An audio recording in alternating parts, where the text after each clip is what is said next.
Victor Wembanyama, he's been busy. He broke bread with some Spurs legends and then tweeted this out saying, quote, couldn't ask for better role models. I mean, when you make David Robinson look small, what the heck is going on here?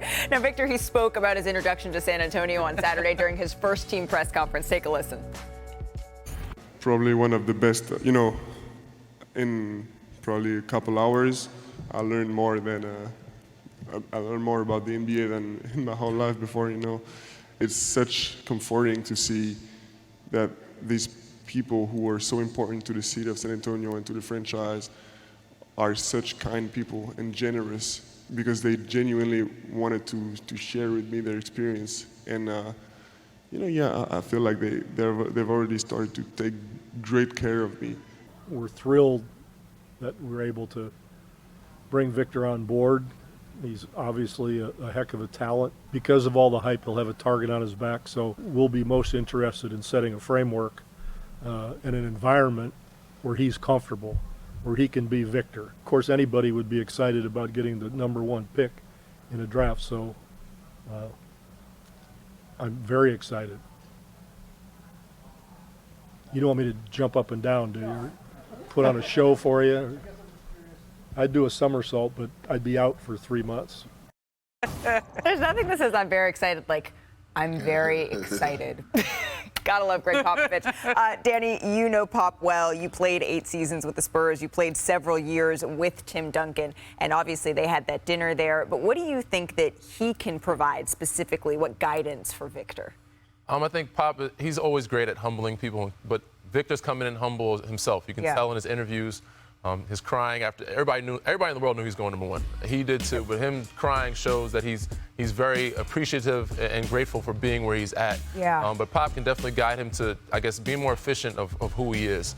He's going to find his strengths and weaknesses and obviously accentuate those and kind of let him pull out the other things that he did out of his bag slowly but surely until he becomes great at them. But all in all, he's going to help him be a professional, and that's why those guys are there around him. Timmy, Tony, and Manu, he makes them all look small. But having those guys there to be able to mentor him, allow him to understand, life outside of basketball, just being a professional and being an NBA and what it takes to win. And I think Timmy's going to be a huge impact on him becoming who he is and teach him just the intangibles of how to win and how to make himself great, and which is Timmy made everybody else great around him. How did he do that? He became a great screen setter. He became a great passer. Not just a rim protector and a scorer, but he made sure that everybody around him was important and became, played the best of themselves, which made the game easier for him. So I could see him teaching, Victor a lot of those intangibles, obviously defensively, offensively, but of how to make his team and people around him better. Ramona? So I was actually impressed that the Spurs leaned into this, that they had a big celebration for him. They had a big party. I mean, Pop didn't get out there and dance or anything like that, but it's very un-Spurs-like to have a big celebration like this. Like, usually you expect it to be muted, and I think that is what shows. I mean, they just put him right next to David Robinson, put him right next to Tim Duncan, and said, you're going to be the next one. And that's a lot to put on a guy like that, but he really is this guy. And I don't know if it's going to be this year. It'll take 2 or 3 years to get there. But, my memories of Tim Duncan, I mean, he was always, he didn't say much to us in the media. He kind of walked by and said, nah, but I know he talked to you as players a lot whether it be texting you, whether it be talking to you. Like, I'm curious, like, what kind of mentorship he does day to day, because he's still around all the time. I see him just off in the Timmy was great. We did a lot of things team-wise in terms of either paintballing or going to dinners, and a lot of those important. So, but he'd also pull guys aside. Even though he's quiet to the media and outside the locker room, in the locker room, he was very vocal. He would talk to us time and time again on numerous occasions. This is where you need to be. This is where you need, be comfortable. Don't worry about it. This is what I'm going to do and make sure. And we constantly communicated throughout the day, throughout the games. And I remember one specific story that comes to mind when people ask me, Timmy's leadership. It was 2013 finals, my first finals, the biggest stage of my career. And, I'm nervous. Everybody goes in thinking about the game and locked in. And to keep things light, Timmy will send me a text randomly like, on this play, where am I supposed to be? I know damn well he knows where he's supposed to be, but he's making sure that I'm loose and I'm locked into the game and I'm not thinking too much about it and just going out and having fun. So Timmy was great with that, and that's why anybody that played with and alongside Tim would say he's probably their greatest teammate. Victor, I mean, to see those mentors alongside him, he's already impressive. Talking to him a couple of times over the last couple of months, he's incredibly impressive. But to have those folks alongside him to help him reach that next level, the sky is the limit for him. I do want to shift, though, Perk, to the number 2 pick, Brandon Miller, because shortly after he was drafted 2nd overall by the Charlotte Hornets last Thursday, he had some interesting comments on the lofty goals for the franchise. Take a listen to what he had to say. You said post one of those workouts, you wanted to come in, you wanted to make that a winning team, you wanted to do everything that you could to help kind of turn that franchise around. So now that you are a part of that team, how do you see yourself fitting into the mix? Like you said, just making all the winning plays, doing whatever the team needs me to do. I think I see the Charlotte Hornets in the NBA Finals next year. So hopefully we'll get the big trophy at the end. I mean, you gotta love some confidence, Perk. You need a little bit of it entering the NBA. What's that face? What's that face? Hey, look, keep interviewing Brandon Miller. The more interviews he get, the more intelligent I sound when I come on here. I look intelligent as hell if he gonna keep talking and speaking interviews. The Paul George being the GOAT to next year, them being in the NBA Finals. Keep going, young fella. You making me look good. But look, guess what? I love it, right? The number 2 pick coming in, and all of a sudden he's having this level of confidence because he wants to win. He wants to take this franchise to a certain level. You got to have that type of swag. You got to have that type of, mojo about yourself. So I'm not knocking him for having it and having that type of confidence. Right. But he just needs to be prepared first and get through his first day in training camp as a rookie and get through his first regular season game before he started jumping to the NBA Finals. Yeah. Coming in with confidence is cool. The Charlotte Hornets are going to be better next season if they can stay healthy, get Bridges back, all of that stuff. But, keep the confidence up. We like confidence on this show. You gave us one of the greatest memes ever, the fake laugh with your now head coach, Steve Kerr. Do you have to have a better poker face? Now, I have a terrible poker face, so I can't help you with that. Yeah, I don't know. That's a funny one. That's always in every group chat that you in probably for the rest of my life. I can admit I have definitely used it in the group chat. Chris, you told Lindsay Zarniak last week that it felt like coming to the Warriors was a full circle moment. So is a championship the only thing you see missing from your long list of accomplishments in this league?